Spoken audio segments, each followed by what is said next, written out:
Oh, let me tell you something. Busting makes me feel good.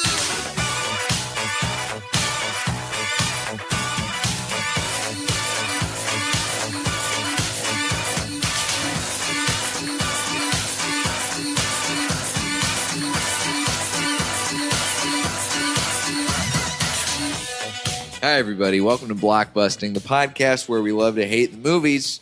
I'm your host, Jay Light. Joining me today, the wonderful, hilarious Mike Lawrence. Hey, how's it going? Good, man. How are you? I'm good. Good. Here, this rainy Los Angeles. We're surviving. We're here. We're here to talk about a movie that you hate, and I think you're not alone. I think there's a lot of other people out there who are in the weeds on this one. A Star is Born. Yes, the 2018 Bradley Cooper version. I don't want people to listen to this and be like, the 1937 classic? How dare you? Yeah. What do you have against Good taste, sir. Judith Garland? Yeah, Judith. You got to be proper. What if, or you could be hating, who knows, the 2013 Bollywood version of A Star is Born. Oh, wow. Ashki 2. Oh, God.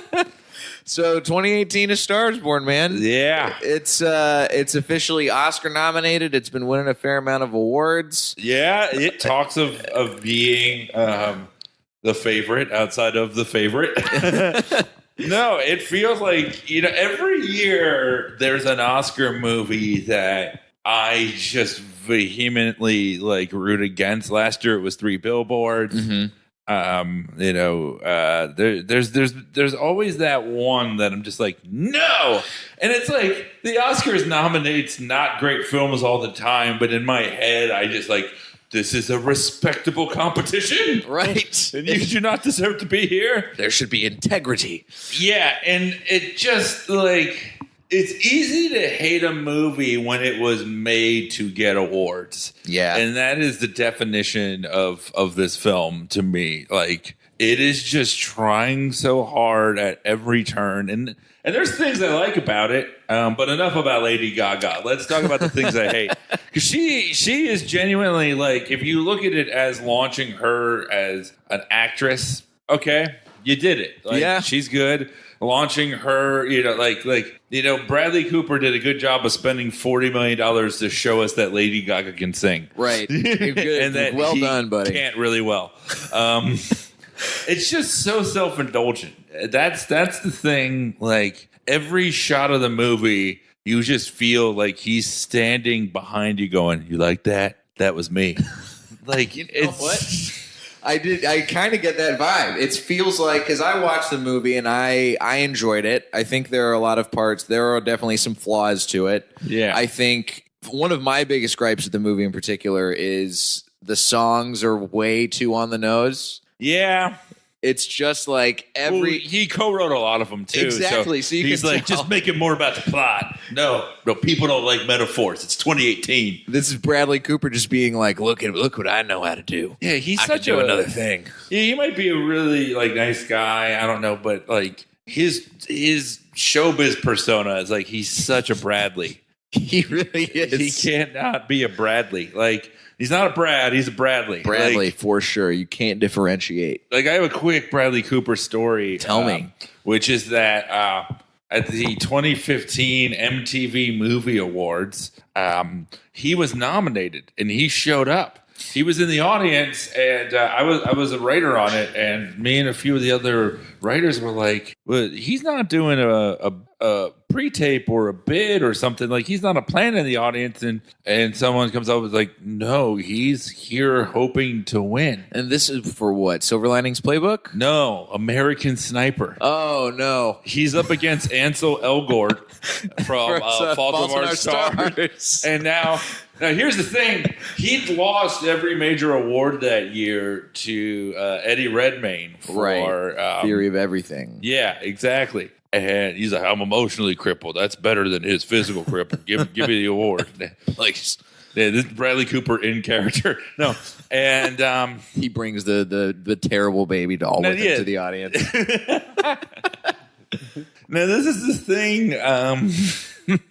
he wins. He wins the Golden Popcorn Award over Ansel Elgort. Yeah, that Zac Efron had won for High School Musical 3. Oh, great! And now here's the thing. I think it's fan voted. So what 14-year-old girls that have like seen some shit rooting for American Sniper?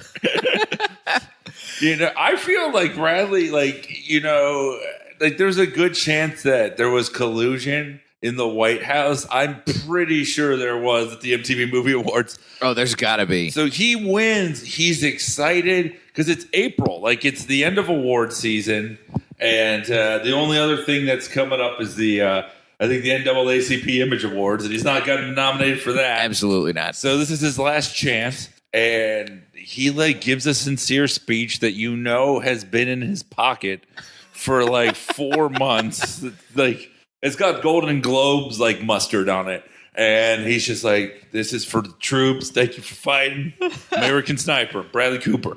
Check it out. Wow. And so it's when I watch this movie, I just think of that guy. And that's what he wants to be. Needing that recognition and stuff. And because there's there's a lot of weird stuff in this movie. Oh, yeah. And I especially remember a lot of the press around this movie before it came out was, this is Bradley Cooper's, it's his directorial debut. It's his singular vision to make this movie. Yeah. And you can definitely sense he really was just trying to prove that he can be a serious Hollywood filmmaker as much as just really giving it his all. Yeah. And apparently he asked Sam Elliott to be in the movie, whose mustache should get Best Supporting. Absolutely. That's Sam Elliott. Mustache is doing the heavy lifting in this film. Sam Elliott, great actor, but mustache. Is really carrying it in Hall this of one. Famer. At least give it a governor's award. Yeah. And so he asked him to be in the movie, and Sam Elliott was like, I don't think I'd like to. And so Bradley Cooper, apparently, I heard this on an interview with the two of them. He got a dialect coach, and the dialect coach taught him how to speak like Sam Elliott, which when you watch the movie, he's just doing a Sam Elliott. That's all he's doing the whole time. Entire time. Literally, we're to the point where Sam Elliott goes, he talks about stealing his voice. And he did. and it's that says something about Sam Elliott. Sam Elliott is just this, I only appreciate people who know how to become me. Wow. I would love if every movie Sam Elliott was in, that's the gauntlet he makes somebody run. All right, Chloe Moretz Grace, you're a good actress. Saw you in Kick-Ass. You were Kick-Ass, but you're not me. Be me. I would love to see Chloe Grace Moretz with I'm sorry, Sam Elliott mustache.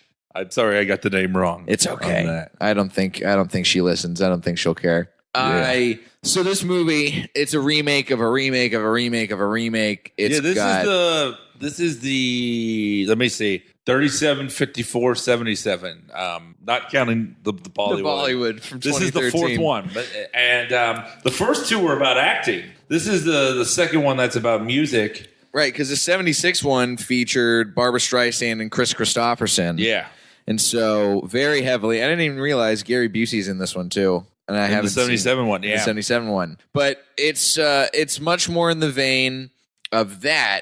And a lot of people have you seen all of the Stars Borns? I've not. So which ones have you seen besides the 2018 one? This is the only one. Okay. So I have heard from a lot of people. I mean, everybody's got mixed opinions on this, but the general consensus seems to be that the Barbra Streisand one is the best one. Yeah. But even that, it's just the conceit of this kind of movie feels like it should now I know it launches Lady Gaga as an actress, but it feels like it should be an unknown completely. And and it feels like the Judy Garland one in 37, she wasn't completely unknown, but Wizard of Oz hadn't come out yet. Yeah, she's relatively unknown. Or was Judy Garland? No, Judy Garland was the 54. 54. Judy Garland, James Mason. I'm looking so at even that right now. 54 Judy Garland, she'd already been in so much stuff. It's kind of weird Pick an actual ingenue. Yeah. You pick somebody who you do pluck from obscurity. You don't need. That's the thing. I think it's hard for me to separate the real life in this movie from the fiction of the movie. And there's so much. We already know that Lady Gaga is a great singer. We already know that. That's not a stretch. Yeah, and I think one of the big problems with the movie is that even her, like when you see Allie, who has no last name or mention of a mom in the movie, right? And a beautifully photoshopped poster. That poster, I want to see that poster fuck Sam Elliott's mustache. That would then the baby makes the fifth star is born, and that would be awesome.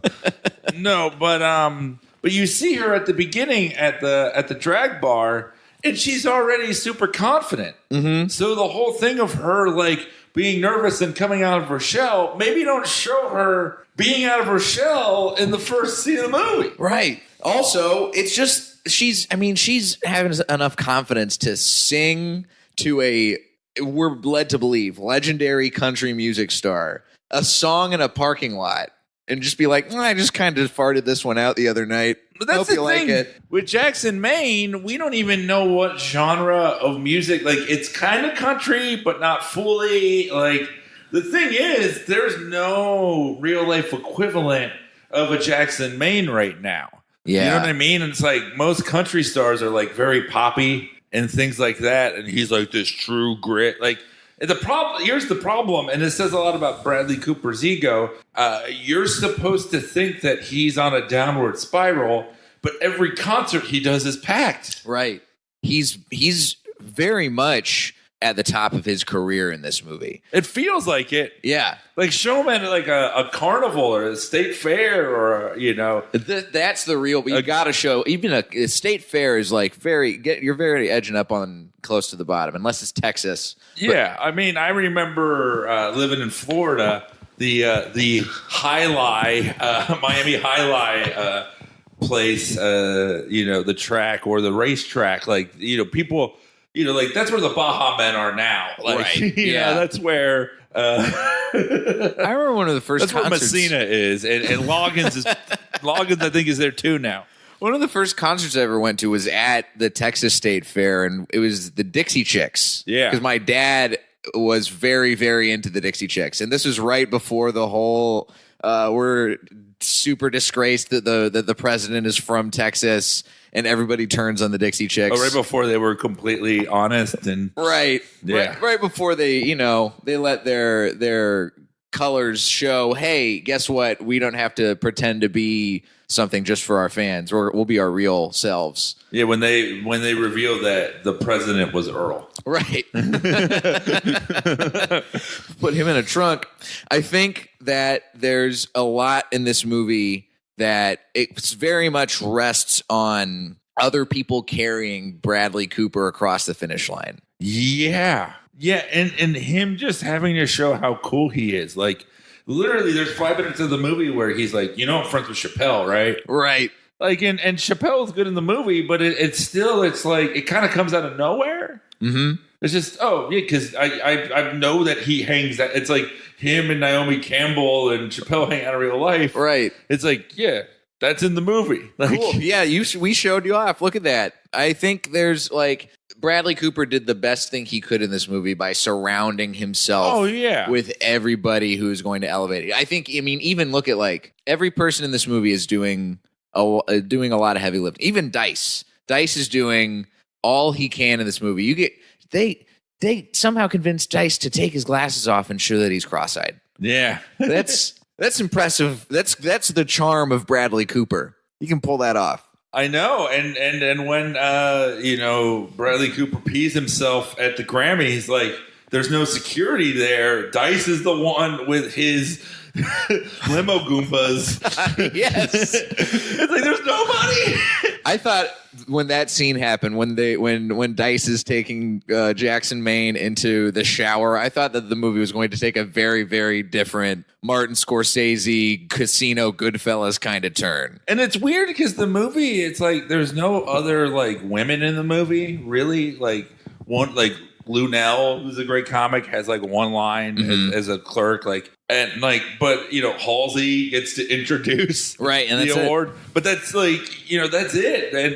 And so that part of it is like weird, but very Bradley. Like that's a very Bradley move. It's just a lot of like things that feel like they're missing in the movie, And then there's things that are missing that I wish were there. Like I just want a movie that's Sam Elliott's character watching the rest of that SNL.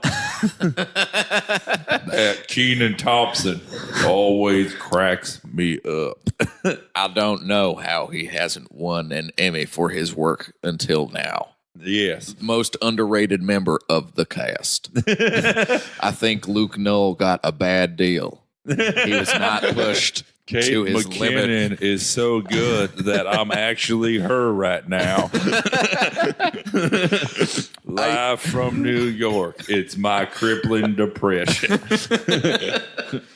So there's this sense of when I was watching the movie, it definitely, I don't know how you felt, but for me, I was kind of swept up in some of the actual, just in the emotion of it. But now that I like sit back and talk with you and think about it, it really does fall mostly on everybody besides Bradley Cooper to do this. Well, and it's also, I talked about this at work. The scene where he calls her ugly in the bathtub. Mm-hmm. Which is kind of like you're out at that point. Right. It's like, yeah, I don't know if I can root for you anymore. And I told it to a coworker, and she was just like, that was improvised. Really? It's like, what do you do in that situation if you're Lady Gaga? Can I speak to the director, please? Oh, God. Or what about one of the producers or the screenwriter? Oh, wait a minute. Oh, no. Shit. It's all the same office. Is there a raccoon that doesn't have his voice? Ooga chaka, ooga chaka. I can't fight this feeling deep inside of me. I'm looking at some of the ways that this movie was trying to be developed, because it's been in development as a remake for a really long time. Beyonce was going to be in it, right? And directed by Clint Eastwood. This is pre-American Sniper. Boy. It was the original writer of it wrote a script that was inspired by Kurt Cobain, and Christian Bale, Leo DiCaprio, Tom Cruise, Johnny Depp, and Will Smith were all considered to play the lead also. This would have been such a different movie. And then Bradley Cooper in the Kurt 2015 Cobain version was going to be called A Wound is Groomed. So then he becomes a male lead. He takes over and becomes like he finds his way to become the director of this. Yeah. And it's just like I would be interested to see what the Clint Eastwood version of this movie is like. Oh God. I mean, if it's him starring in it, romantically involved with Beyonce, Which it would be. Oh God, yeah, that's a lot. Clint Eastwood can only do movies that either star him or star his own like weird masturbatory right-wing I fantasies. just imagine like Jay-Z being there on the set and Clint Eastwood being like, "You're a cuck now, cuckle-doodle-doo." Jays. He wouldn't even know how to say his name properly. Hey, Jays. What up? I just pretended to fuck your wife. Mr. Eastwood, that's an empty chair. That is not famed rapper Jay-Z. Oh, I'm sorry. So there's a turn in this movie, Yes. of course, as after Bradley Cooper pees himself, which definite highlight. Yeah. Really appreciated that scene. Yeah. But then you get to the point where, okay, he's got to go to rehab. He's got to confront And it's his a lot of pee. They're alcoholism. far from the shallows now.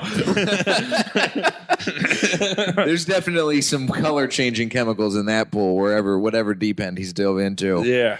So he goes to rehab. He's doing the whole like standard. Oh, we're at a gorgeous rehab facility. Yeah. Kind of thing. He doesn't want to admit Passages he's an Malibu. alcoholic. Yeah. And all of a sudden, and then he's like, he's living back at home with Lady Gaga again. Everything's supposed to be going okay. And then one of the other things that I really disliked is the scene where you can very much tell, oh, Bradley Cooper's going to kill himself before this movie's over. It's so telegraphed, and I hated it so much. But he does one thing that I love. What's Bradley? that? I appreciate this. This is why, like, I love the Guardians of the Galaxy movies. I remember you in Kitchen Confidential and Wedding Crashers. Yeah. As the Goober brother. Oh, he was great in Wedding Crashers. You know, you're a good actor, Bradley. You know, this seemed a little like you're trying too hard, but when you got me was when you cooked 2 full steaks for your dog before you killed yourself, because that's what a fucking man does. I respected that so much. Let me just say, yesterday was my dog Ellie's birthday. Oh, and happy birthday, Ellie. we cooked her a steak, and and I was like, man, it feels nice to do this without having to go to my barn and shoot myself afterwards. And it was 2 steaks, which was really nice because he's like, they might not find me for a day. Yeah. Even though the dog's going to eat both and shit all over the place. Absolutely. Yeah, the steaks, you can't do that. And that's his real dog, Charlie. Oh, really? It says Charlie as Charlie. Yeah. Oh, Charlie, you did a good job. So that's the part of me that's like, yeah, man, you know, like even having Dyson, Chappelle, and Lunel, like you could tell, like you kind of get who he is as a guy. It's just hard to feel sorry for him, and just like there's certain things that could be fleshed out. It just feels like he didn't send the draft around to enough people. Yeah, you're probably right. Like it's a singular vision, and that's the downside in making something with a singular vision. If you're not a very established director or writer who's known for making movies in a certain kind of way or with a certain kind of a vibe, then this is what happens.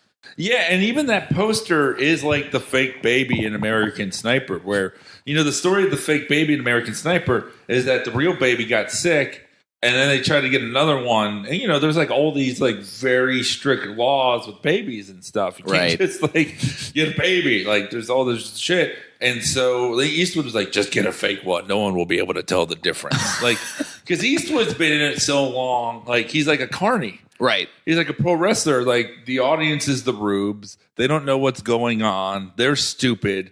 They'll see this fake baby and accept that it's real, even though it's very clear it's not.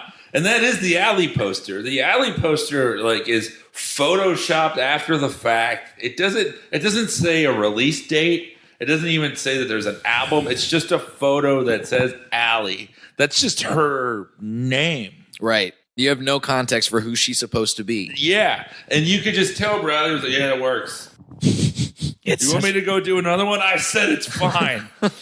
What are some of the things that you wish had gotten fleshed out in this movie? I would like... I mean, one of the things is like who she is and where she comes from. Like, you can't even tell what city they live in. Like, the geography is all over the place with the airports and stuff. The fact that she only has like the drag queen best friend and he's a caricature. Like, she doesn't have any other friends. Like, I think if she had a female friend, that could have helped. Like, because I also saw Dumplin'. And Dumplin' also has the like drag queen as a go get 'em, you know, like self-improvement plot device, but they don't get to actually be people. Yeah, drag queen's kind of the new like sassy gay best friend stereotype. Yeah, it is. And the actor Anthony Ramos, who was you know, the Hamilton understudy, but also did a lot of other roles in Hamilton and then became Hamilton. Like, he's a great actor. Yeah. So he could do a lot more. I just feel like fleshing out her world. And then it just happened so fast. Also, like the British manager is such a cliche. Like, he's basically the one who, you know, like you do root for Allie more than Jackson. And I know you're supposed to care about Jackson, and by the end you don't as much as you should, right? But he still comes off so cliched. You know, this isn't about you anymore. Like, him and Sam Elliott, like, they don't feel like human beings, right? So I think giving them a little bit more. I mean, even the fact that Sam Elliott is in his 70s and Bradley Cooper's like 43, 44, and you're supposed to like just accept that they're brothers doesn't make sense. Also, how does Bradley Cooper punching a 70-something-year-old man in the face not hurt him more?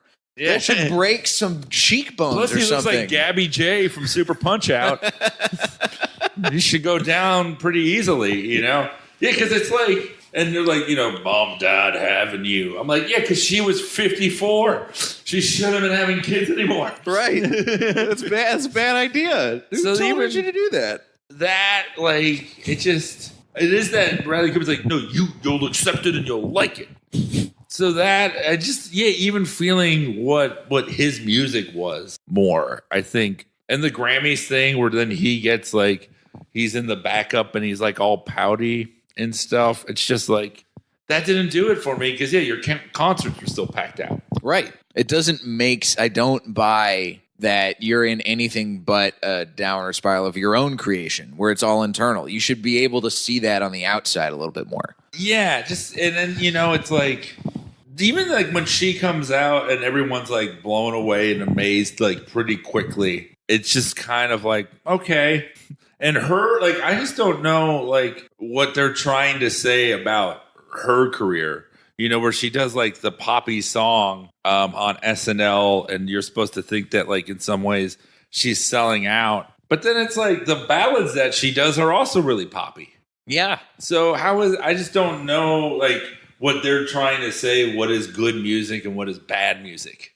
Yeah, it's kind of hard to figure out where their scale is. It seems to slide. Yeah, and I will say that some of the songs are good.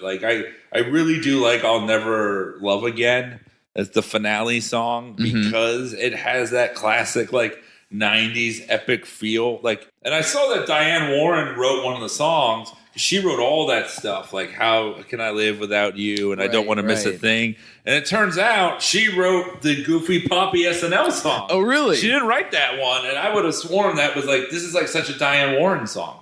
All of a sudden. I think, and that's there's a lot. I think Shallow is probably a lock for best original song. I think so. But I don't know if it's going to win much besides that at the Oscars. I think that's probably it's probably the only trophy it's going to go home with. Yeah, because I think this is Glenn Close's year. I don't think she's ever won, and she deserves it. And although I would love to see Olivia Colman take it home for The Favorite. Was she best or supporting? She's best. Oh, okay. But I haven't seen The Wife, so I can't stack it up against that. Yeah, but I feel the Coleman thing, they'll be you're here now, you're going to be here a while. Yeah. Same with Lady Gaga's not going to get it. Same reasons. She's going to this is the career You'll transition. get it for the next thing. Yeah. I think her next, she'll adapt a musical and that'll be massive and, she'll be in something huge. I could see that. I'm trying to figure out what musicals that haven't been adapted would Lady Gaga be good in? Because I know Wicked's coming out, and that seems like a role that she'd be able to pull off. Is either one of the characters from that, but it's coming out already. Yeah, I think. I don't know. Chicago, they've done, and it won everything, so I don't know if they'll do that again. But because they do just repeat stuff a bunch. They do. I mean, they repeated Stars 4 times. I know, exactly. There's not going to be... We're running out of stars to be born. Yeah, and it is weird.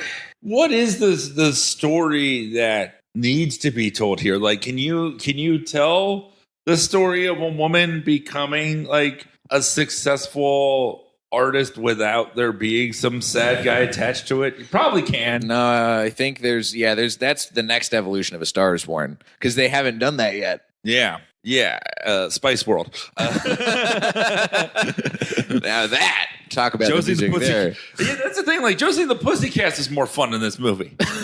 I never saw Josie and the Pussycats. It's genuinely great, and the opening is extremely hilarious. But the whole movie is awesome, and but I like campy stuff. But it's really well done. And yeah, I mean, the last thing I'll say about this movie is that it's the kind of movie that is love or hate, which I think is important sometimes. But it is the people that love this movie feel it, and it's hard to tell them otherwise because you're just questioning their feelings. Yeah. And it's because, it is meant to make you cry. It is very much they're queefing onions in your face at the end. You will, I said, watching that dog eat them steaks. No, this is that last shot of Lady Gaga. That's the moment. You're supposed to feel everything in that moment. Yeah. And then the start cut after that. That's it. But if you do hate this movie, Well, welcome aboard. And I just think like it is an easy movie to root against. I do think when it comes to Best Picture, I don't see it winning. But I also think that the people who say that Bradley Cooper was snubbed from Best Director are probably named Bradley Cooper. Probably. And also, if anything was snubbed, it's Paddington 2, which was legit. I heard that is the best move of 2018. Yeah, right? Yeah. What do you think is going to win Best Picture out of this year? I would say I'm going to go. I know it's an easy. I'm going to go Roma. I think Roma. I haven't even seen it yet. I want to. I'm going to say Roma. The thing is, like, you know, I'm a big comic book guy. Like, and I think like Black Panther, they will look at that as, hey, we nominated you. Mm-hmm. You know, once again, like, you know, we're going to give it to one of these one day, but we're not going to give it to this one. I know the favorite's supposed to be great. I haven't seen that either, but I just feel like it'll be Roma. It just has it has the makings of an Oscar film. That's kind of how I think, and I've seen Roma, and I really enjoyed Roma. I think it's of the movies that are nominated for Best Picture, it's my favorite and my pick. I mean, my favorite movie last year though was Hereditary, so that's not coming anywhere close to getting Best Picture nominations. If anyone's gotten snubbed performance-wise, I do think it's Toni Collette. Yes. I think it was the best performance of last year. Far and away. Gabriel Byrne is really great. I don't know the name of the kid who plays the son. Even the daughter. Alex Wolff. Yeah, Yes. he's unbelievable. And Millie Shapiro's the daughter. She's great too. Oh, yeah, all four of them. Like, that didn't even get SAG Best Ensemble because it is a really great ensemble. And then you have Ann Dowd, who's also great in it. Yeah, that's right. Yeah, there's a lot of great people in that. But Toni Collette, like, that's what's missing from this movie, A Star is Born. There's a lot of blanks that aren't filled, and you're not taken on a full journey. Hereditary takes you on a full journey. The only problem with Hereditary is the last 5 minutes is basically saying, hey, you don't have to nominate us for anything. Yeah, that's true. I think people were thinking about it, and then it's like, then I do think a little bit it becomes the movie you expected it to be. Like, it feels just like a horror movie I've seen, but everything leading up to that feels like one I never have. Yeah, I feel you. And I don't think that should discount it, but I think it makes it easy for them to. But Collette was, phenomenal. I can't believe she didn't get nominated. But yeah, maybe. I mean, there's a chance. Who knows? Maybe someday horror movies can get back into the Oscar conversation the way comic book movies are now, which is good for comic book movies. It's a genre change. Yeah, I mean, Spider-Verse is going to win Best Animated, and it should. That movie's great. Yeah, but you know, even that, it's like, it has made half as much as the next Spider-Man film. Really? Yes. I did not know that. Yeah, the Amazing Spider-Man and Amazing Spider-Man 2 have made like more than double. Like, Spider-Verse has made like 350, and the lowest next one is like over 700,000. Oh, that's such a shame. Yeah. Everybody, if you haven't seen Into the Spider-Verse, go see that immediately. Yeah. It's great. I would have had so much more fun talking about that, but that is not the show. Yep. Well, speaking of the show, thanks for coming on today, Mike. Thanks for having me. This is great. Where can the listeners find you? I am at the Mike Lawrence on Twitter and Mike Lawrence Comedy on Instagram. Wonderful. You can find me at Diet J on Twitter and Instagram. Show dates at jlightcomedy.com. And if you like the show, please tell a friend, subscribe, rate, all that fun stuff. This has been Blockbusting. Go see something good for a change.